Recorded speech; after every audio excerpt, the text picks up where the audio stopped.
Pasok na po tayo. Building 3. Uy.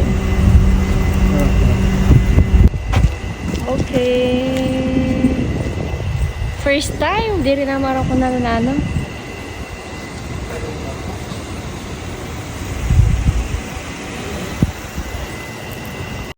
So guys, dito na po tayo sa Tagaytay. Ayan.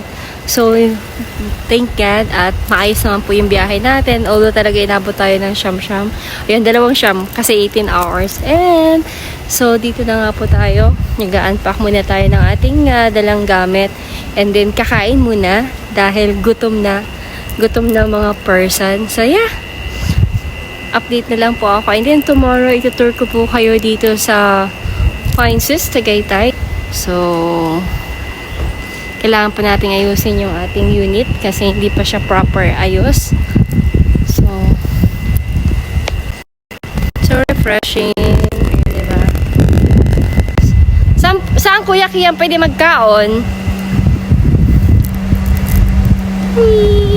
Prepare lang muna kami. Mag-ayos lang ng mga gamit and then kakain na po tayo afterwards. See ya! So, ihi muna tayo. Wow, ang ganda nun. Ang ganda ng pool. Mag-swimming dyan tayo tomorrow. So, ihi lang muna tayo. Ang ganda guys. Tingnan nyo yung pool sa likod ko.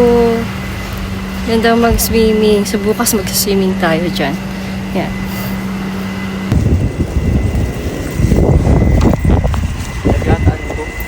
Ito, ini. 3. Opo, 3.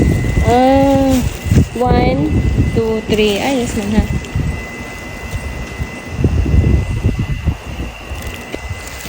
So, asan si Kuya? Kaso, ang view na to sa terrace. Saan?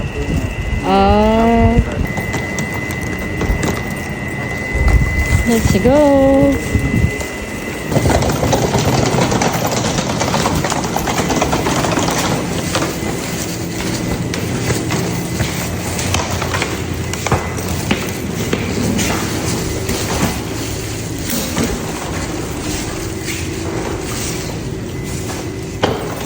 Right daw, right. 3, 2, 1. Okay. Diretso. 3, 2, 1. Uy, mahangin. Oh, danis. Tara.